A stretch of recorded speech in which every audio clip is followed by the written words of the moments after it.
El siguiente estudio bíblico está basado en el libro de Lucas, capítulo 6, versículos 12 y 13, titulado Hombres Ordinarios, celebrado el 26 de abril del 2012 por el predicador Carlos Treviño del grupo Mateo 5:14. Aquí en el libro de Lucas, en esta ocasión, en esta noche, vamos a hablar de hombres ordinarios.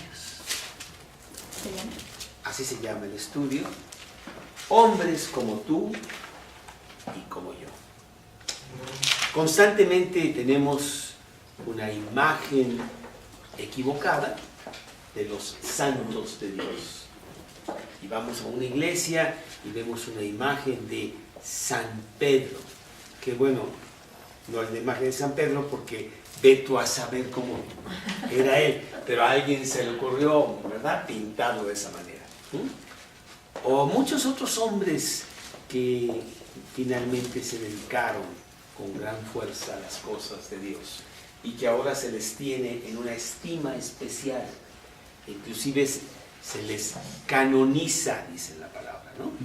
Y entonces son santos o beatos, ¿sí? Si son un poquito menor, porque no hizo tanto como el otro, no llega a ser santo, nada más beato.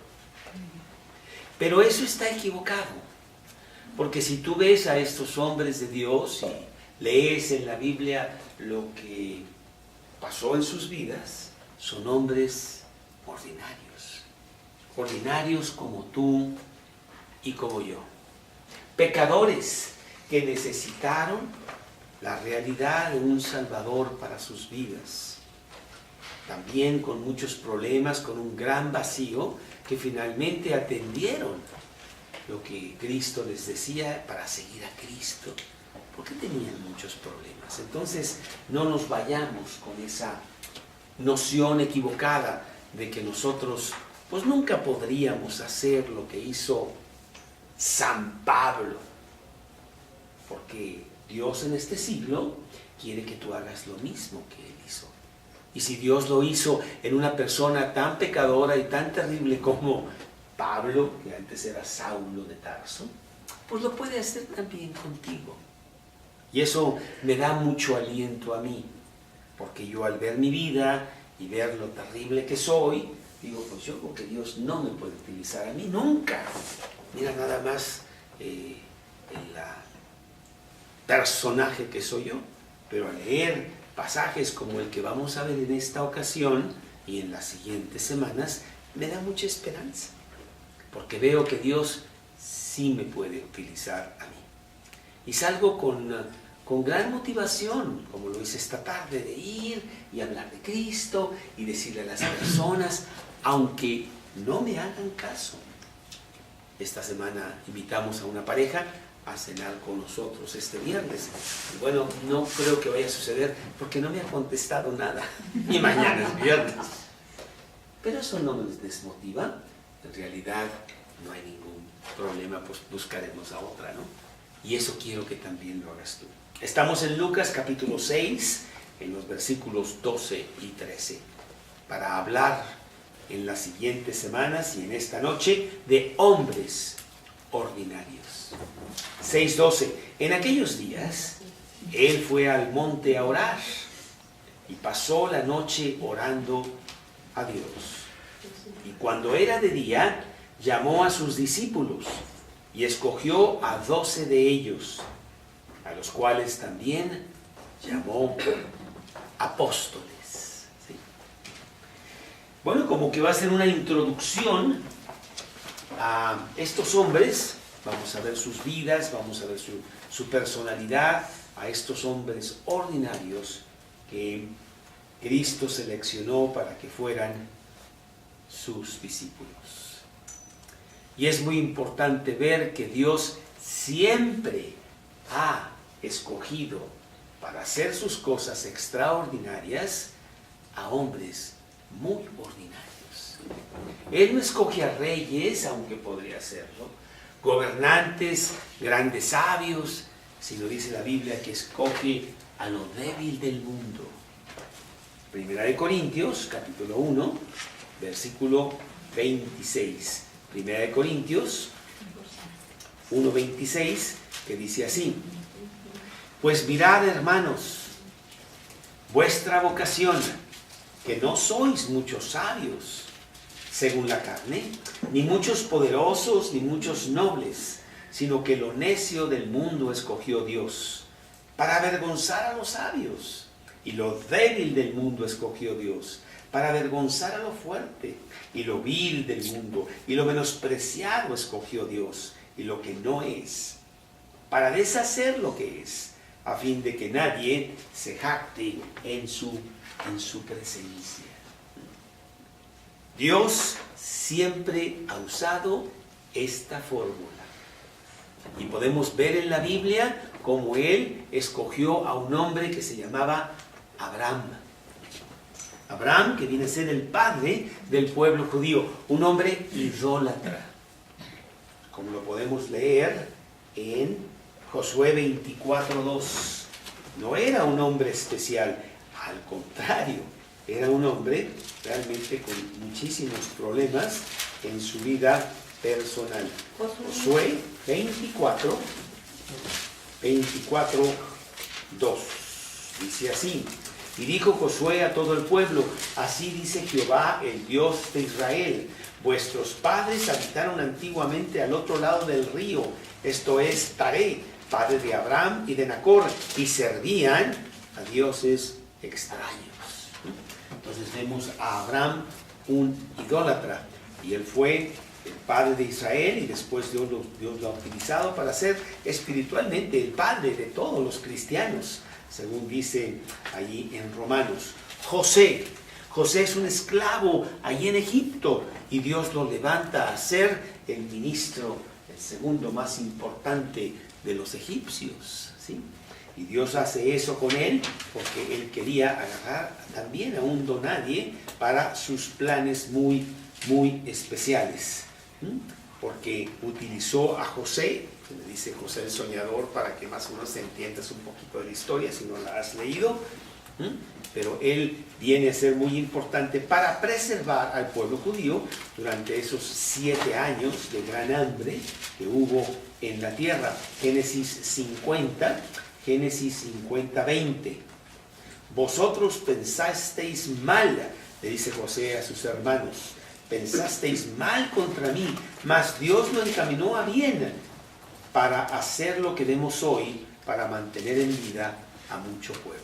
El pueblo judío no se muere de hambre porque José pues era el segundo más importante de Egipto y les puede dar de comer durante ese tiempo de gran tragedia económica en Egipto, ¿sí? O Moisés es un asesino. Moisés mata a una persona ahí en Egipto y tiene que correr porque lo está buscando para matarlo el faraón, ¿verdad? Y sin embargo Moisés viene a ser una persona importante que Dios escoge para ser el gran caudillo de Israel y sacar a Israel de la esclavitud de Egipto. Hechos, capítulo 7, versículo 34. Hechos 7, 34. Dice así, Hechos 7:34. Ciertamente he visto la aflicción de mi pueblo, dice Dios, que está en Egipto, y he oído su gemido, y he descendido para librarlos. Ahora pues, ven, te enviaré a Egipto. Y vemos como Moisés, si tú has leído todo el libro de Éxodo, ahí ves la historia de cómo Moisés redime, saca de esclavitud al pueblo judío de Egipto.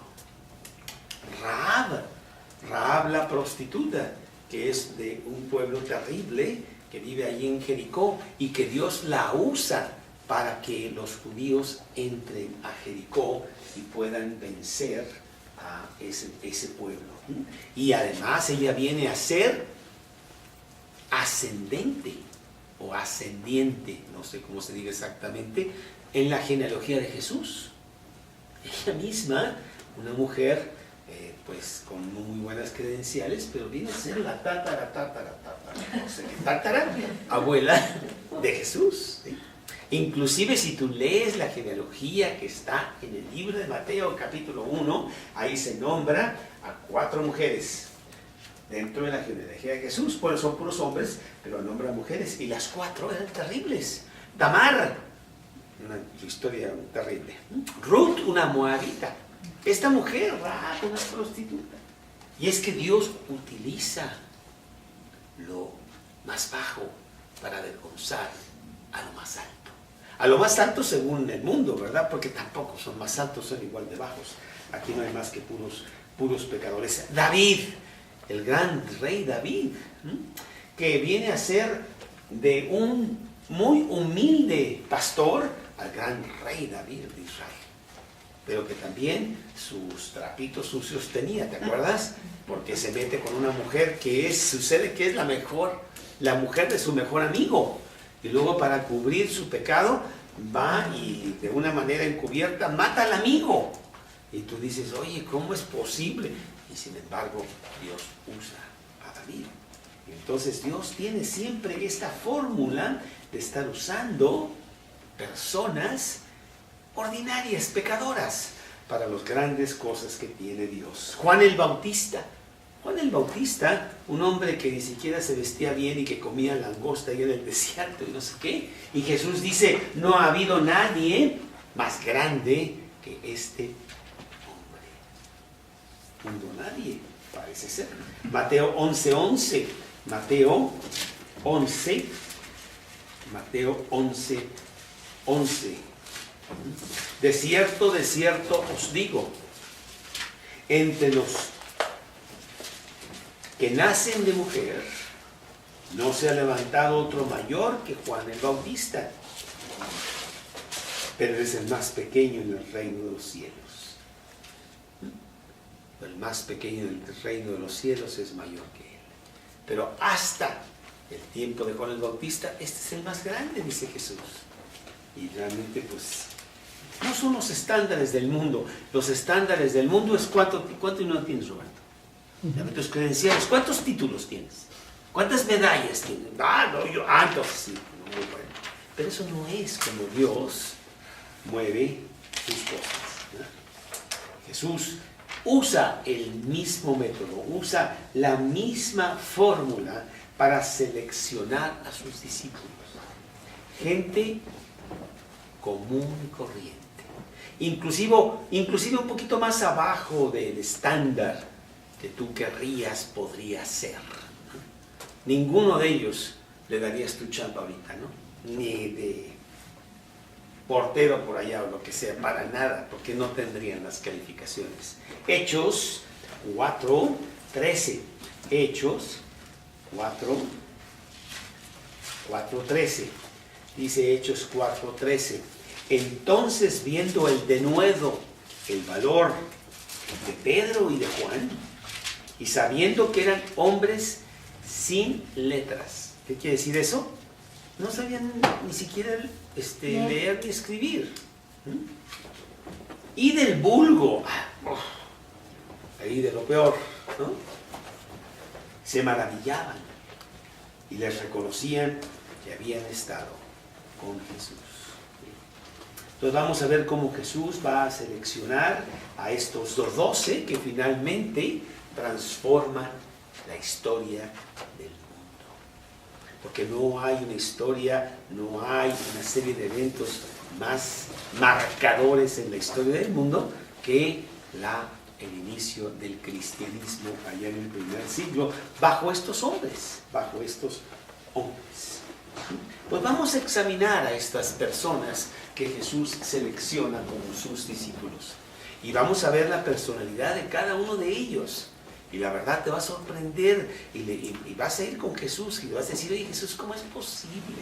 ¿Por qué no seleccionaste algo un poquito mejor? O sea, realmente, pues con los estándares del mundo, pues la hiciste muy mal. Tú no serías un buen director de relaciones humanas, ¿no? Porque pobre fábrica en donde trabajarías tú, pues serían lo peor de lo peor, ¿sí? Pero bueno, Dios tiene sus planes. Él realmente selecciona a estas personas para avergonzar al los grandes, fuertes del mundo, que están igual que ellos. Vamos a ver varias cosas en esta plática preliminar acerca de los discípulos que selecciona Jesús, y vamos a ver 4 cosas. La primera es el entorno general. El entorno general. Dice la palabra de Dios aquí en este capítulo 6 que estamos viendo en Lucas, en el versículo 12 de Lucas 6, dice la palabra de Dios: en aquellos días Él fue al monte a orar. Bueno, pues en aquellos días no está hablando cronológicamente, sino está hablando de la época en donde más o menos se ha estado hablando de la historia de Jesús. Hay una cosa importante en la historia de Jesús que ya podemos ver en el capítulo 5. Hay hostilidad y se está levantando un fuerte rechazo contra Jesús. Los escribas y los fariseos, los hombres importantes religiosos de ahí de Israel, están ya teniendo rechazo para con Jesús. Lo vemos, bueno, pues casi el versículo anterior, en donde Él les habla del día del sábado, en donde dice que el sábado, que Él es el Señor del sábado y que no el sábado mismo es tan importante. Y entonces dice el capítulo 6, versículo 11, y ellos se llenaron de furor y hablaban entre sí qué podrían hacer contra Jesús. ¿Sí? Realmente están levantándose ya muchas cosas contra Jesús. Ya lo que hablaba, lo que decía o lo que no decía, ya estaban contra Él. Eso iba a llevar 2 años después a que literalmente lo mataran. ¿Sí? Entonces Jesús sabe esto. Jesús sabe que tiene poco tiempo, que solamente tiene 2 años, 2 años y medio, y entonces tiene que preparar personas que continúen con el trabajo que Él está empezando. ¿Sí? Tiene que seleccionar a sus discípulos. En ese tiempo los maestros, y aún ahora, tienen discípulos, personas a quienes les enseñan para que ellos continúen después con las cosas que están enseñando. Era importante, era apremiante ya que Jesús seleccionara discípulos que tenía que preparar, entrenar para que ellos continuaran con el trabajo, sabiendo que muy pronto Él iba a morir. Era un evento muy importante la selección de estas personas. Imagínate que seleccionara una serie de personas que todas le fallaran. ¡Uy, qué calamidad! Entonces, ¿qué hacemos? ¿Tendré que venir otra vez a la tierra?, decía Jesús, para empezar de nuevo. No, terrible, no puedo equivocarme en seleccionar a las personas adecuadas. Entonces puso un escritorio grande, ¿verdad? Y tú puso un anuncio en el periódico: si tú quieres ser discípulo de Jesús, anótate para que te dé una cita, ¿no? Aquí están mis teléfonos, mi correo electrónico, esto, lo otro. Habla con mi secretaria para que te dé una cita, y viente con tus credenciales, trae tu currículum, por favor, muy importante. Si no tienes doctorado, ni vengas, porque no vamos a tener que perder el tiempo con personas que no son calificadas, ¿verdad? No lo vamos a hacer así. Entonces, es apremiante, tengo que seleccionar bien a las personas. Y dice aquí algo muy importante para nosotros. Dice la palabra de Dios que Él se fue al monte a orar. Qué precioso es que nosotros entendamos que la oración es un instrumento muy poderoso para nosotros. Que cuando tú tienes un problema, que cuando tú tienes una decisión, que cuando tú tienes un evento importante, tú tienes que pasar tiempo en oración, pidiendo consejo, sabiduría, señal de qué es lo que debes de hacer. ¿Y con quién? Con el presidente de la República, con el amigo influyente, no, directamente con Dios. ¿Cuántas veces he oído yo en donde pues, la persona está desesperada porque no ha podido resolver su problema? Y dicen, ya, mira, recurrí a todo, a fulano, el otro, el dinero, fui, hice. Y la verdad es que ya no me queda nada más que orar. Ya no me queda nada. Ni modo, me voy a poner a orar a ver si Dios hace algo. Y estoy totalmente equivocado. Lo primero que haces, lo único importante que tú haces es pasar tiempo en oración con Dios. Él es el que te va a resolver las cosas según su voluntad. Y Jesús mismo, tan importante, Dios mismo, Él pasa tiempo en oración. Pues cuanto más nosotros no lo necesitamos. Qué importante enseñanza, ¿no? Hay que pasar tiempo en oración. Fíjate lo que dice aquí. En aquellos días Él fue al monte a orar. Y pasó la noche. Pasó la noche orando a Dios. No sé si has tenido tú la circunstancia de que tú dices, yo voy a orar a Dios esta noche. Y te pones a orar fervientemente y piensas que han pasado horas y volteas a ver el reloj y han pasado 2 minutos. ¿Qué más le digo a Dios? Ya no tengo nada que decirle, ya mejor lo voy a cenar. ¿No? Bueno, es que estamos fuera de ejercicio. ¿Qué pasa cuando tú conoces a una persona ahí nueva que acabas de conocer, verdad? No hay nada que hablar con esa persona. Y entonces le dices, hoy está lloviendo, ¿verdad? Y está lloviendo. Pues claro, ¿qué te voy a decir? Pues sí. Muy bien. ¿Qué más le pregunto? ¿Cómo te llamas? O no sé, no tenemos conversación, ¿verdad? Pero si tú pasas tiempo con esa persona, poco a poco hay más y más y más de compartir con la persona, ¿verdad? Así es con Dios. Tú vas ejercitando en la oración y puedes pasar largos tiempos con Él en un deleite, platicando con Dios. ¿Qué sucede? Que Él tiene todo el tiempo del mundo y más para ponerte atención cuando tú quisieras platicar con Él. Jesús se pasa toda la noche orando. Era muy importante la selección de estos discípulos.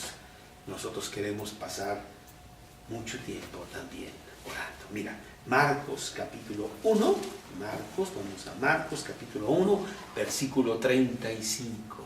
¿Qué dice Marcos 1:35? Dice, levantándose de mañana, siendo aún oscuro, salió y se fue a un lugar desierto y ahí oraba. Entonces Jesús pasaba mucho tiempo al punto de que toda la noche estaba orando. Y luego al día siguiente dice que se levantaba muy temprano y que pasaba tiempo también en oración. Jesús ponía un gran énfasis en la oración. Había este hombre, ya murió, él fue el padre de la propulsión a chorro. Él hizo los descubrimientos necesarios para que vehículos pudieran salir de la Tierra y pudiéramos llegar al espacio fuera de la Tierra. Un hombre muy importante, Von Braun. Y una vez que llegaba al aeropuerto de Madrid, le preguntaron qué era la actividad más importante que él hacía. Y bueno, pues esperaban que dijera, no, yo paso mucho tiempo estudiando, y no sé qué. Dijo, la oración. Él era creyente y dijo, mira, el tiempo más importante de mi vida es pasar tiempo con Dios. Quiero decirte también que esta fue la primera predicación que yo tuve en mi vida. Yo tenía escasos años y medio en Cristo y yo iba muy contento a mi estudio, eran los miércoles en la noche, en mi propia casa. Y yo llegué muy temprano y me senté y saqué mis notas, saqué un lápiz así como Roberto para apuntar todo porque me gustaban mucho los estudios. Llegó el predicador y me dijo, Carlos, tengo que salir. Voy a ir al aeropuerto porque llega una persona que no sé qué. Ay, diles algo. Y se fue. Y yo dije, ¿diles algo? ¿Cómo? A ver, ¿qué estás Y fue mi primera predicación. Estaba yo leyendo un libro, que todavía lo tengo ahí, muy bonito, que se llama Aventuras en la Oración. Y entonces lo que hice fue compartir lo que yo estaba leyendo en ese libro.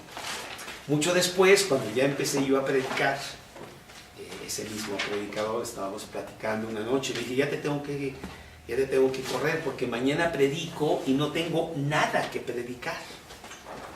Y me dijo, Carlos, ¿no tienes nada que predicar? La predicación no se predica en una noche. La predicación es una forma de vida. Uy. O sea que te preparas toda la semana estando con Dios, en comunión con Él. Esa es la predicación.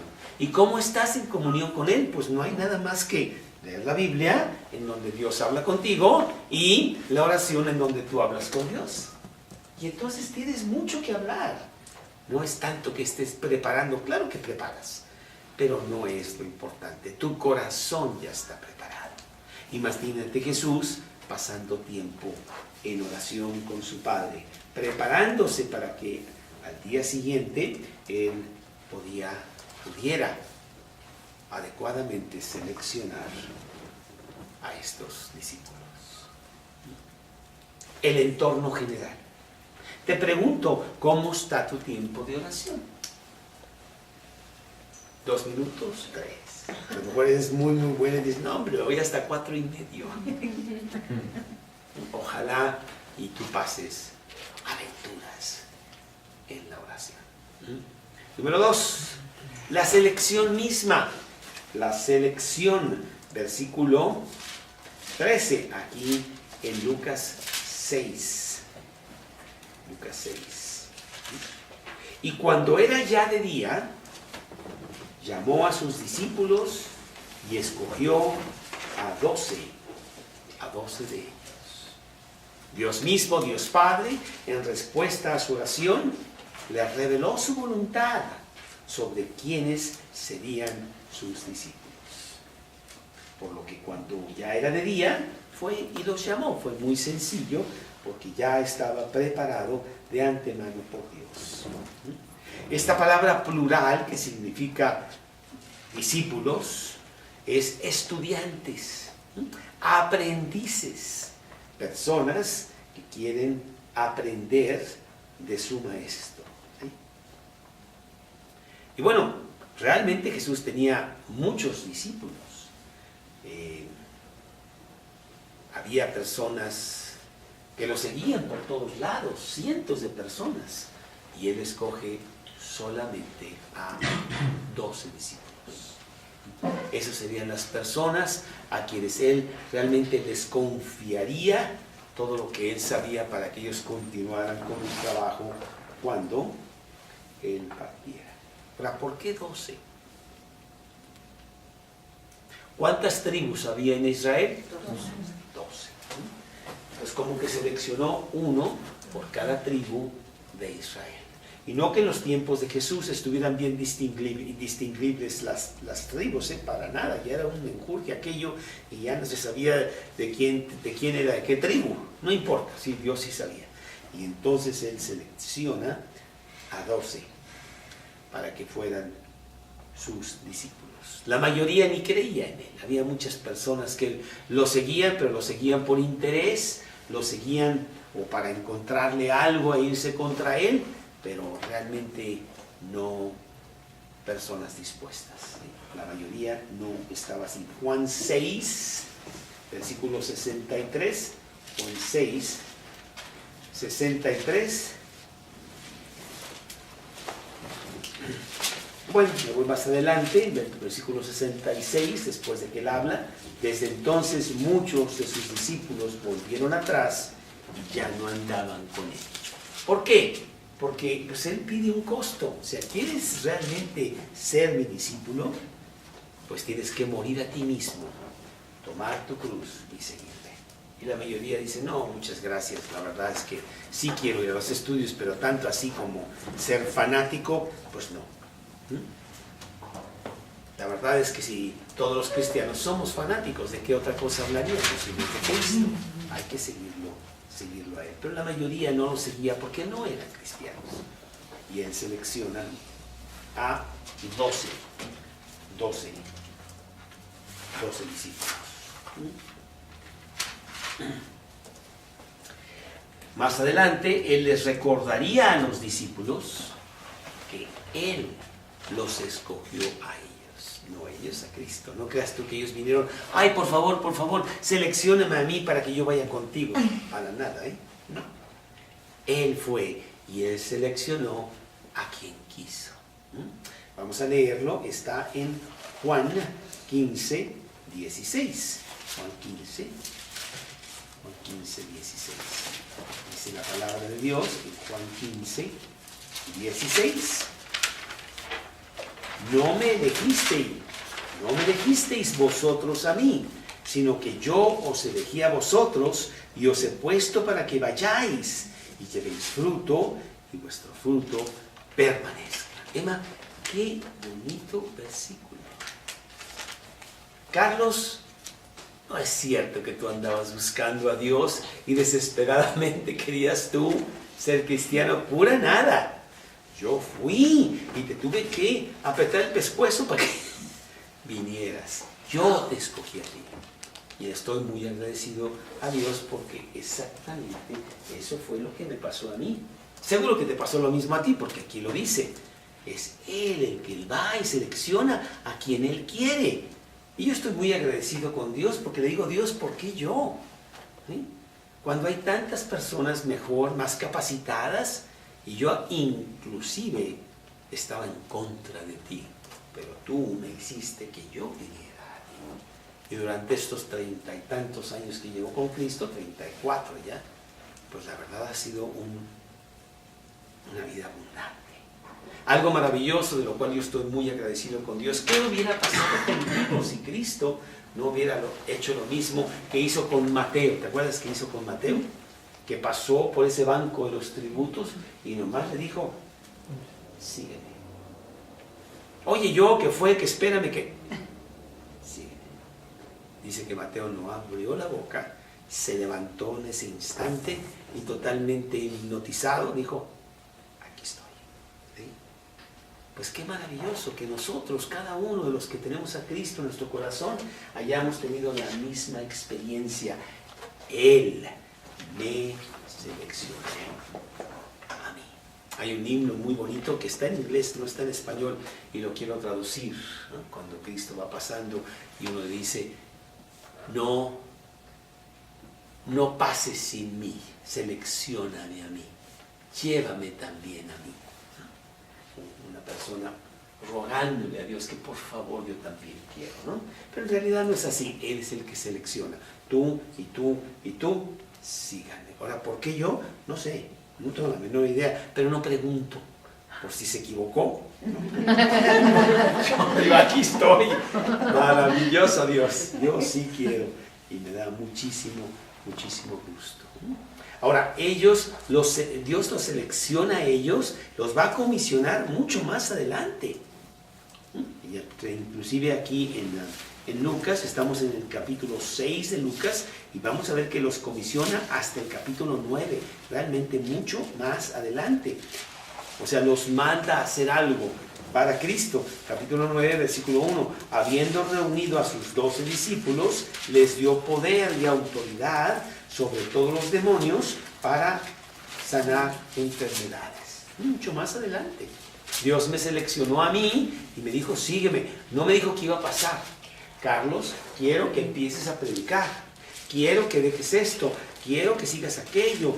Yo voy a cambiar tu vida y te voy a dar una vida maravillosa. Y vas a ir al campo misionero, vas a ir hasta Pachuca a predicar también allá. Bueno, no solo me lo dijo al principio.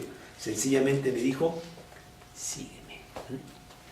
Pero qué bonito ha sido el haber seguido todos estos años a Jesús. Nunca pensé que hubiera tanta vida abundante, la verdad, ¿no? Pensamos a veces que el mundo ofrece mucho, no es cierto. El mundo es un ladrón, ofrece mucho, no te da nada. Cristo, Él sí que ofrece y Él sí que da, y lo ha hecho ciertamente en mi vida. Gracias Dios. Y ahora queremos nosotros proyectar ese agradecimiento viviendo para Él, ¿verdad? No es gracias Dios y luego no hago nada. No, úsame a mí. Yo quiero predicar, yo quiero decirle a fulano, quiero decirle al otro. Todos tienen 60 problemas. Y si tú me escogiste a mí, pues lo menos que puedo hacer yo es ir y predicar tu palabra. A lo mejor no hablo muy bien, a lo mejor no me sé tanto de la Biblia, no importa. Pero yo quiero seguirte a ti. Como dijo allá en Lucas 9:57, Señor, te seguiré donde quiera que vayas. ¿Sí? Eso es lo que queremos hacer. Y yo lo hice. Yo no tenía la menor idea dónde encontrar el Evangelio de Juan. Yo no sabía dónde estaba, pero yo estaba hablando de Jesús. Y yo les decía, pues no sé mucho, pero vente conmigo, vamos a los estudios, para que veas qué bonito es esto. ¿Sí? Y así. Entonces no es cuánto sabes, sino más bien qué haces con lo que sabes, aunque sea poquito. Queremos ser todos predicadores de Jesús, habiendo sido seleccionados. Pues aquí Dios seleccionó a estas personas, a estas 12 personas. Y vamos a ver ahí las listas de estas 12. Están en Mateo, están en Marcos y están en Hechos. Te voy a dar las citas si las quieres apuntar, no lo vamos a leer. Mateo 10, del 2 al 4, ahí está la lista de esos 12. Y luego en Marcos 3, 16 al 19. Y luego en Hechos 1, 13. Siempre iguales, con una excepción. Ya en Hechos ya no está Judas Iscariote, ¿verdad? Pero fuera de eso, ahí está. Y ¿Hechos qué? son Hechos 1, 13. Son 3 grupos de 4 personas. 12. ¿Y por qué son 3 grupos de 4 personas? Porque aún Jesús solamente podía pasar enseñanza a unos cuantos. Tenía 12 nada más. Se concentró en el primer grupo de 4, muchísimo, y sabemos mucho de ellos. El segundo grupo de 4 ya no sabemos tanto. Y el tercer grupo de 4, pues quizá los nombres y hasta ahí. ¿Sí? Y así vemos como Cristo hace un trabajo muy individual, con unas cuantas personas, pero esas personas iban a tener después otras personas, y se iba a ir multiplicando el cristianismo. Cada uno de estos grupos empieza siempre igual, como con un líder. El primer grupo con Pedro, el segundo grupo con Mateo, etc. ¿Sí? 12 personas. Si yo te pidiera aquí que me dieras las 12 personas, que me dieras sus nombres, estoy seguro que no me los das. ¿Por qué? Porque los últimos 6, los últimos 4, pues ya no sé nada. ¿Qué sé yo de Simón el Celote? Pues nada. Que era un rebelde, eso sí, que era un rebelde caudillo de los que iban y mataban gente de los romanos, es todo lo que sé. Pero ya no sé más. En cambio de Pedro, pues sé muchísimo, ¿sí? Porque Jesús realmente se concentró con mayor énfasis en el primer grupo. El primer grupo estaba o consistía en 4 personas, 2 pares de hermanos. Pedro y su hermano Andrés, Juan y su hermano Jacobo, hijos de Zebedeo. Y esos son los 4 hermanos, Jacobo y Santiago. Santiago y Jacobo, no entiendo muy bien, pero es la misma persona, ¿eh? Es el mismo nombre. No creas tú que se llamaba Jacobo Santiago, Santiago Jacobo, no sé, no entiendo, pero es lo mismo, Santiago y Jacobo. Y entonces eran 2 pares de hermanos. Y además lo seleccionó, pero lo fue seleccionando poco a poco. Ese primer grupo fueron los primeros que seleccionó. Lo podemos leer aquí en Juan capítulo 1. Juan capítulo 1, en el versículo 35. El siguiente día estaba otra vez Juan y 2 de sus discípulos. Juan el Bautista, él no fue apóstol.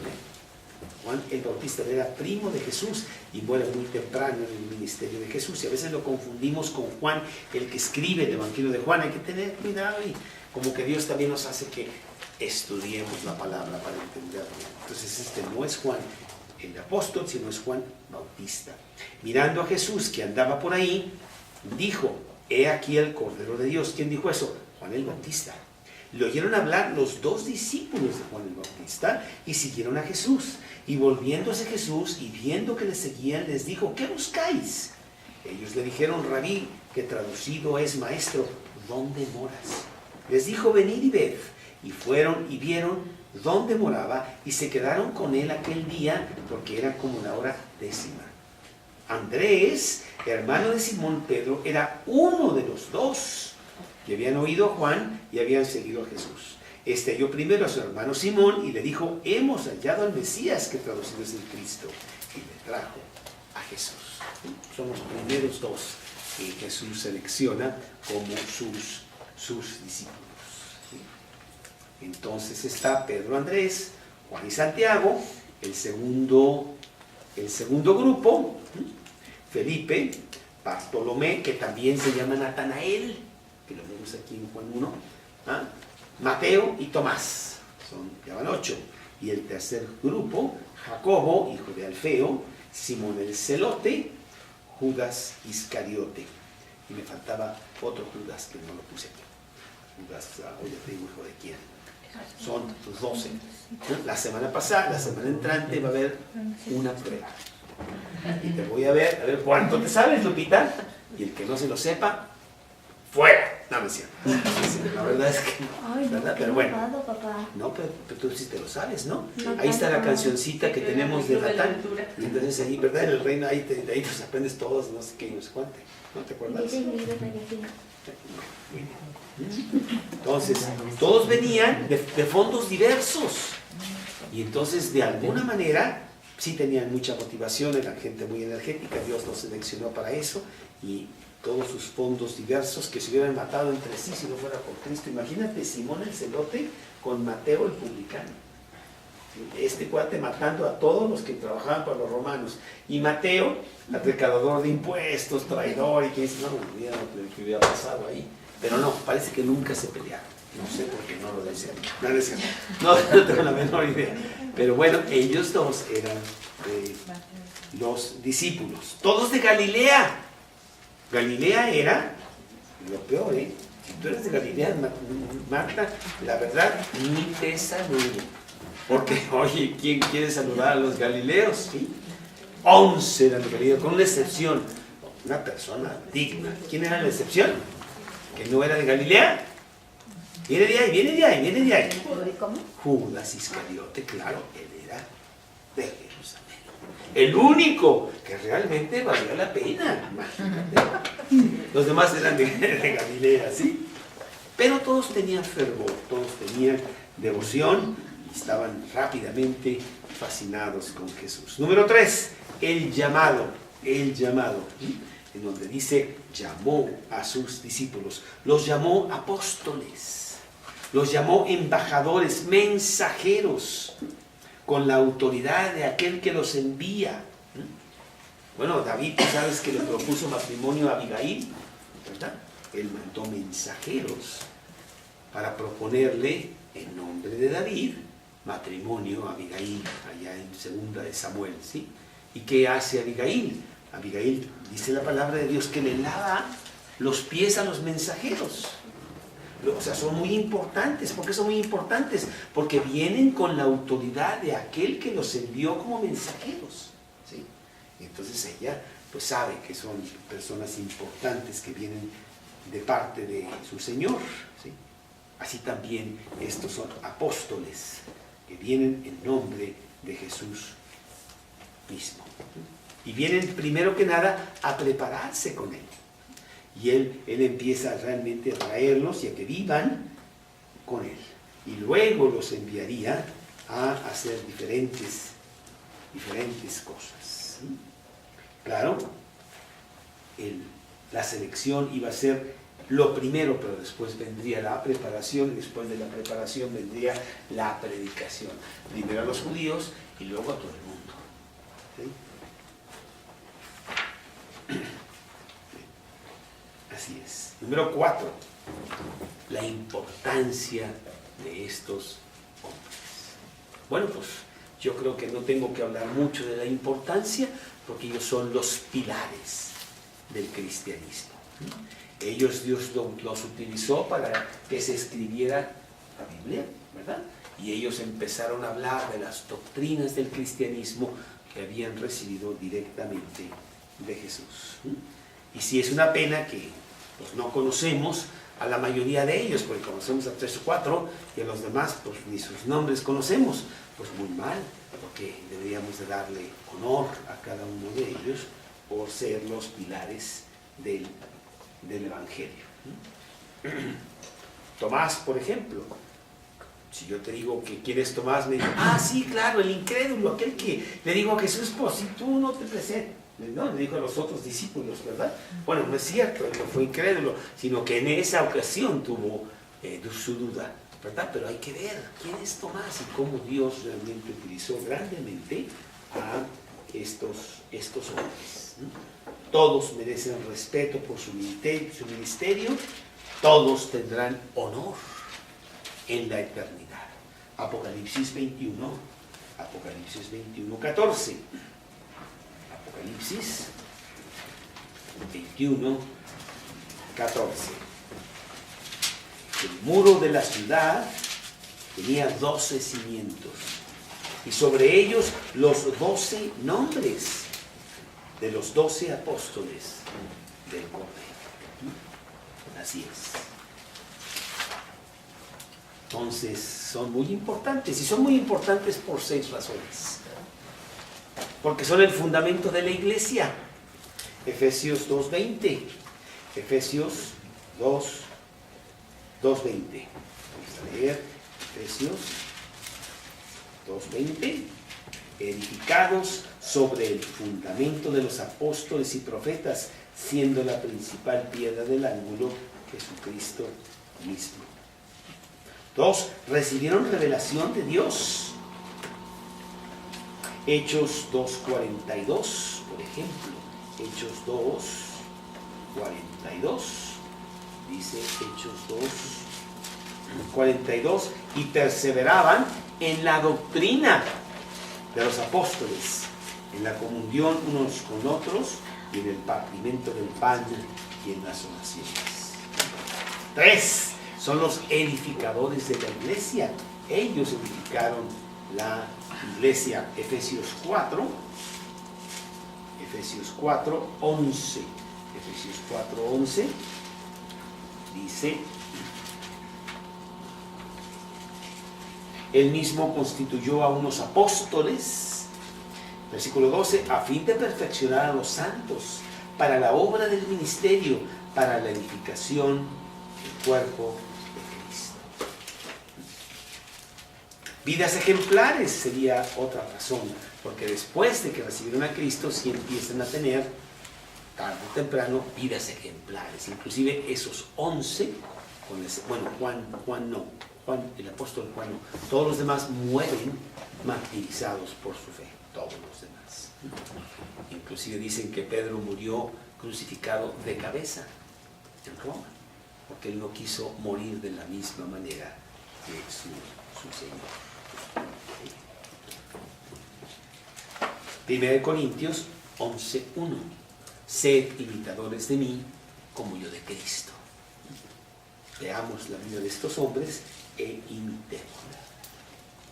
Otra razón es porque Dios les dio gran poder para hacer señales y prodigios, para hacer milagros que confirmaban que ellos tenían la autoridad de Jesús. 2 Corintios 12:12. 2 Corintios 12:12. Dice 2 Corintios 12:12. Con todo, las señales de apóstol han sido hechas entre vosotros en toda paciencia, por señales, prodigios y milagros.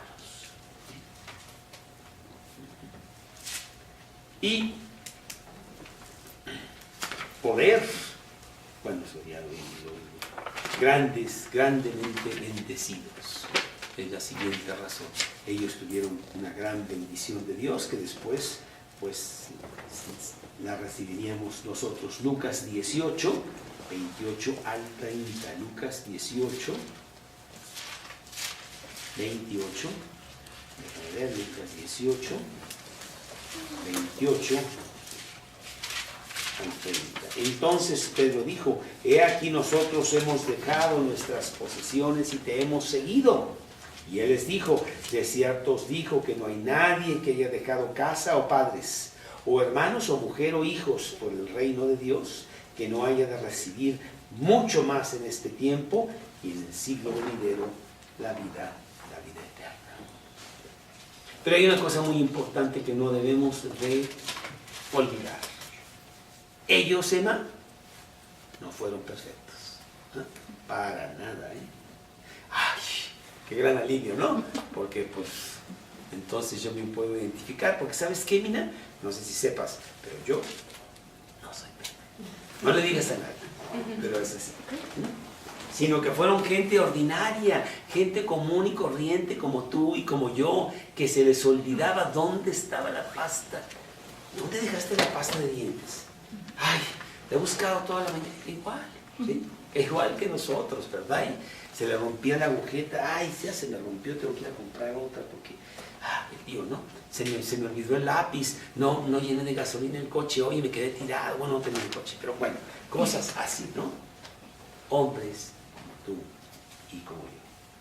Pero más que eso, fíjate, algunas de sus no muy buenas cualidades. 1, tercos y sin entendimiento espiritual. ¿Qué tercos eran, Tere? Ay, estos hombres, Jesús decía: ya estoy harto de estos cuates. Yo no sé por qué los seleccioné. Imagínate que dijera eso a nosotros, ¿no? Qué bueno que no nos dijo de ellos, porque quiere decir que no lo hace conmigo tampoco, que soy bastante terco. Mateo 15, 16. Mateo 15, 16. Jesús les dijo: también vosotros sois aún sin entendimiento, porque no entendía nada, ¿sí? Así como yo, más o menos, ¿sí? 2, sin humildad. ¿Tú crees que eran humildes? Así los grandes apóstoles, pura nada, eran súper orgullosos, egocéntricos, soberbios. O sea, eran unos tipos que, la verdad, tú ni te asociarías con ellos, ¿verdad? Marcos 9, 33 y 34. Marcos 9, 33 y 34. Y llegó a Capernaum, y cuando estuvo en casa les preguntó: ¿qué disputabais entre vosotros en el camino? Mas ellos callaron, porque en el camino habían disputado entre sí quién había de ser mejor. Imagínate qué conversación. Roberto, realmente, perdóname que te tenga que humillar, pero yo soy mejor que tú. Y él dice: no, hombre, ¿qué te crees? Si no sabes, yo ni... Así, qué absurdo. Esa es la clase de conversaciones que tenían estos hombres, los discípulos de Jesús. Para que te des un quemón. 3, débiles en la fe, porque estaban dispuestos a morir por Cristo. Yo, Cristo. Y en la primera de cambios son los primeros que corrían, ¿no? Mateo 8, 25, entre muchos versículos. Mateo 8, 25. Y vinieron sus discípulos y le despertaron diciendo: Señor, sálvanos, que perecemos. Está volviendo la barca de los pescadores profesionales, imagínate. Bueno. Y les dijo: ¿por qué tenéis hombres de poca fe? Entonces, levantándose, reprendió a los vientos y al mar, y se hizo grande bonanza. ¿Tú te acuerdas cuando Pedro dijo: yo, Señor, yo voy a morir por ti? Pedro, antes que cante el gallo, me abraza. Yo, ay, ¿cómo crees? ¿Cómo? No, para nada, que bien que lo hizo. Así es, ¿sí? Entonces, además, cobardes. Eran una bola de cobardes, ¿sí? Marcos 14, 50. Marcos 14, 50. Dice Marcos 14, 50, precisamente creo que es lo que estamos hablando. Entonces todos los discípulos, dejándole, huyeron. ¿Dónde están, muchachos? Échenme la mano aquí, bola de montoneros. No había nadie que ayudara, se habían ido todos. Lo siguieron, Pedro, ¿no? Habían 2 discípulos que lo siguieron, ¿no? No, pero de lejos, para que nadie viera. La verdad, todos tenían mucho miedo ¿De qué? ¿Bueno, los agarraron ellos también? No, vámonos. ¿Para qué compré estos tenis de no? Yo, órale. Y corrieron, ¿verdad? Eran tenis Nike. Sí, así es. Y sin ningún poder. No tenían ningún poder. Mateo 17, 19. Mateo 17, 19. Dice aquí Mateo 17, 19. Viniendo entonces los discípulos a Jesús aparte, dijeron: ¿por qué nosotros no pudimos echarle fuera? No podemos hacer nada. Pues porque no tenían ninguna fe. Y es que es lo que les dice Jesús. Jesús les dijo: por vuestra poca fe. Porque de cierto os digo que si tuvierais fe como un grano de mostaza, diréis a este monte: pásate de aquí allá, y se pasará, y nada os será imposible. Bueno, pues Jesús tuvo que transformar a estos hombres mucho después para que hicieran grandes proezas para Dios.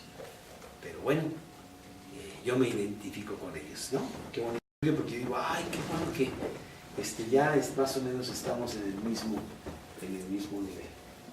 Si Dios los utilizó a ellos, pues me puede utilizar a mí. La verdad es que no estaban calificados, para nada. Dios usa gente ordinaria, y lo vemos por toda la Biblia, lo vemos con estos hombres. ¿Sabes que Noé era un borracho? Después del diluvio, lo vemos en el capítulo 9 de Génesis, se emborracha. ¿Cómo es posible? Ay, Noé, te va a ver la gente. Pues con razón nadie se subió al árbol. ¿Quién vio esto? Abraham era un mentiroso. Le dijo a su mujer: no les digas, diles que eres mi hermana. Porque tuvo miedo de los egipcios, porque ella era muy bella, ¿no? Jacob era un engañador, que se la pasaba engañando gente, ¿sí? ¿Cómo? Sí, Jacob quiere decir engañador. Engañó inclusive a su propio futuro suegro. Y bueno, el otro era igual de engañador, y entonces ahí tuvieron un curso no de memorización, sino de engañación. No sé cómo. Moisés, asesino rebelde. ¿Sabes que Moisés no pudo entrar a la tierra prometida? Ya lo vimos, ¿verdad? ¿Por qué? Porque era un rebelde, se rebeló contra Dios, y Dios dijo: ¿sabes qué? No vas a entrar a la tierra prometida. Ay, ¿para qué seleccionar a Moisés? No entiendo. Señor nunca aprendió. No es cierto, pero Dios usa a toda esta clase de gente. Aarón, un idólatra, hizo un becerro de oro. El sacerdote de Dios, ¿cómo es posible?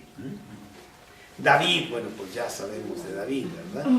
Asesino desleal, mató a su mejor amigo. Jonás le dijo a Dios: yo no voy a predicar a Nínive. ¿Cómo crees que voy a predicar a Nínive? Y entonces tuvo que mandarle un gran pez para que se lo tragara y para que hiciera mil cosas, y finalmente sí fue a Nínive. Y bueno, un gran predicador, pero no quería ir. Fíjate nada más. Pablo dice aquí: no hay más grande pecador que yo. ¿Por qué? Porque yo fui perseguidor de la iglesia. Porque yo, Saulo de Tarso, mataba a los cristianos. ¿Sí? Y sin embargo viene a ser el gran apóstol Pablo. Y ahí yo creo que en esa categoría, en esa lista, estamos tú. ¿O no? ¿Sí? Segunda de Corintios 4, 7. Segunda de Corintios 4, 7. Vamos a ver qué dice. Segunda de Corintios 4, 7. Un versículo muy bonito para mí. Pero tenemos este tesoro, el tesoro del Evangelio, en vasos de barro, para que la excelencia del poder sea de Dios y no de nosotros. Tenemos adentro algo precioso, pero está en un vaso de barro, que soy yo. Dios utiliza gente como tú y como yo.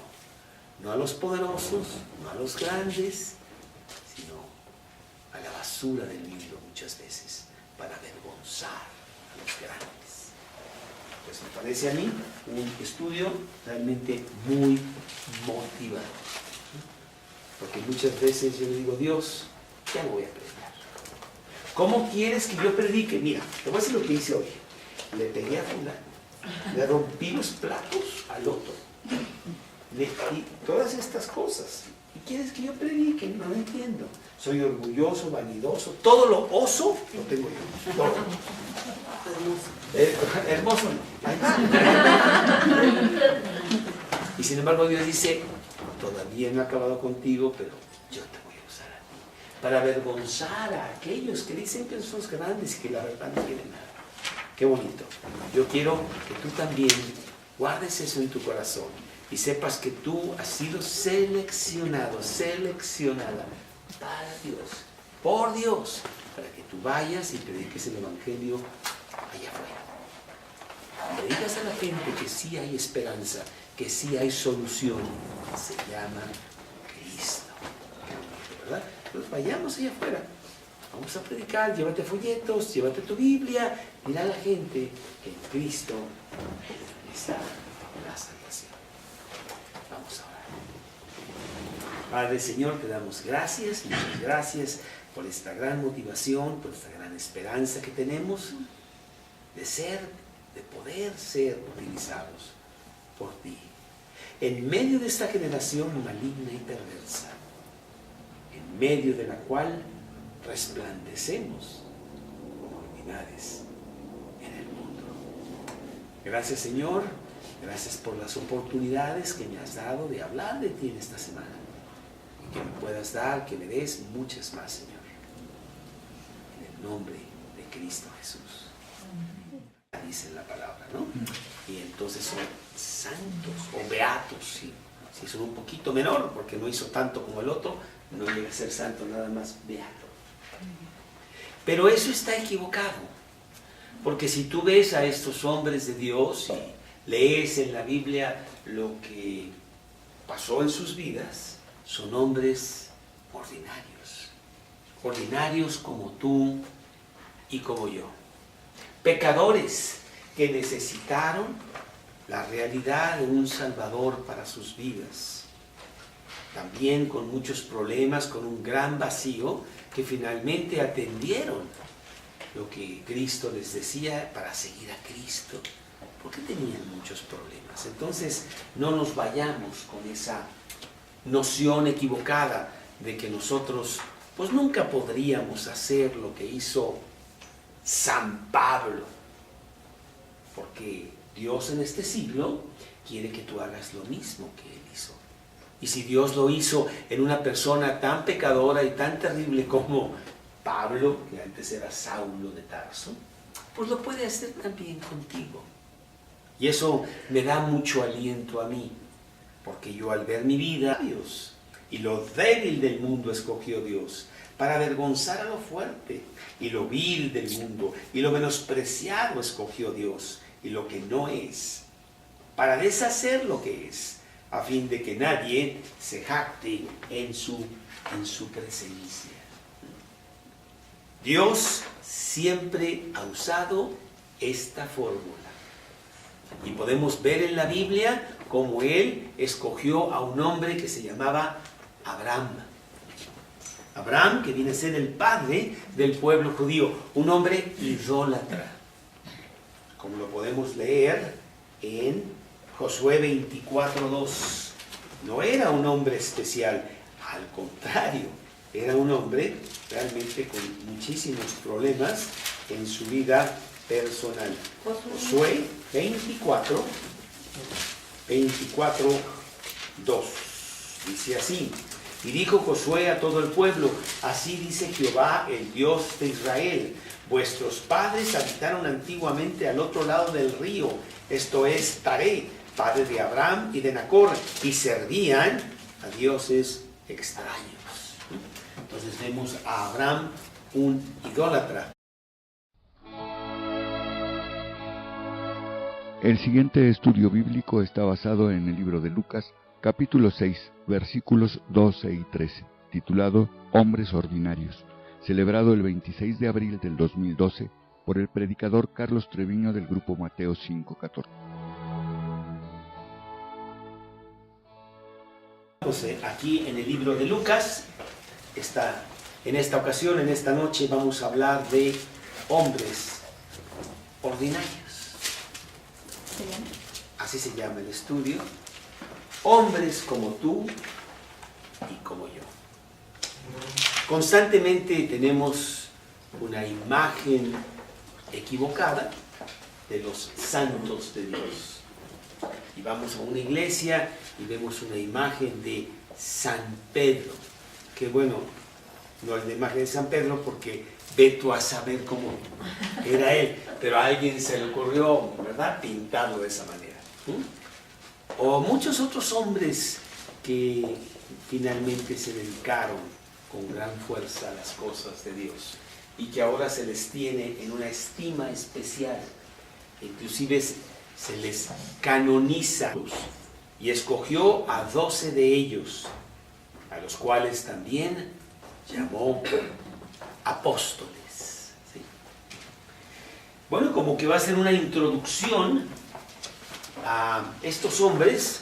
Vamos a ver sus vidas, vamos a ver su personalidad, a estos hombres ordinarios que Cristo seleccionó para que fueran sus discípulos.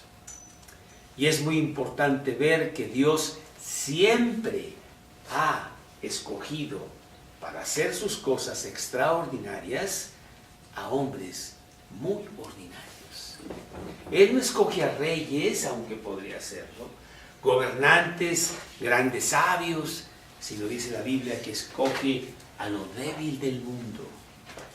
Primera de Corintios, capítulo 1, versículo 26. Primera de Corintios 1:26, que dice así: pues mirad, hermanos, vuestra vocación, que no sois muchos sabios según la carne, ni muchos poderosos, ni muchos nobles, sino que lo necio del mundo escogió Dios, para avergonzar a los sabios y ver lo terrible que soy. Digo, pues yo creo que Dios no me puede utilizar a mí nunca. Mira nada más el personaje que soy yo. Pero al leer pasajes como el que vamos a ver en esta ocasión y en las siguientes semanas, me da mucha esperanza, porque veo que Dios sí me puede utilizar a mí. Y salgo con gran motivación, como lo hice esta tarde, de ir y hablar de Cristo y decirle a las personas, aunque no me hagan caso. Esta semana invitamos a una pareja a cenar con nosotros este viernes. Y bueno, no creo que vaya a suceder porque no me ha contestado nada. Y mañana es viernes. Pero eso no nos desmotiva. En realidad no hay ningún problema, pues buscaremos a otra, ¿no? Y eso quiero que también lo hagas tú. Estamos en Lucas capítulo 6, en los versículos 12 y 13, para hablar en las siguientes semanas y en esta noche de hombres ordinarios. 6:12. En aquellos días, él fue al monte a orar y pasó la noche orando a Dios. Y cuando era de día, llamó a sus discípulos